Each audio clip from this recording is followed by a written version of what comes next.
മഴക്കെടുതി വിലയിരുത്താൻ മന്ത്രിമാരുടെയും എംഎൽഎമാരുടെയും യോഗം ചേർന്നു. മന്ത്രിമാരായ മുഹമ്മദ് റിയാസ്, വി ശിവൻകുട്ടി, GR അനിൽ, ജില്ലയിലെ എംഎൽഎമാർ, ജില്ലാ കളക്ടർ, വിവിധ വകുപ്പുകളിലെ ഉദ്യോഗസ്ഥർ തുടങ്ങിയവർ യോഗത്തിൽ പങ്കെടുത്തു. തലസ്ഥാനത്തെ മഴക്കെടുതി 1370 പേരെ ബാധിച്ചുവെന്നും വേണ്ട നടപടികൾ സ്വീകരിച്ചു വരുന്നതായും മന്ത്രി വി ശിവൻകുട്ടി പ്രതികരിച്ചു. ജില്ലാ ഭരണകൂടം മഴക്കെടുതി നേരിടാൻ തയ്യാറായി കഴിഞ്ഞുവെന്നും മന്ത്രി വ്യക്തമാക്കി.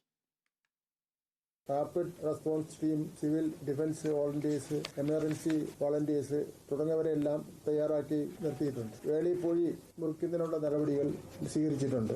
ഓട വൃത്തിയാക്കൽ നടപടികൾ സ്വീകരിച്ചു വരികയാണ്. എല്ലാ താലൂക്കിലും ഒരു കൺട്രോൾ റൂം ഉണ്ടാവും.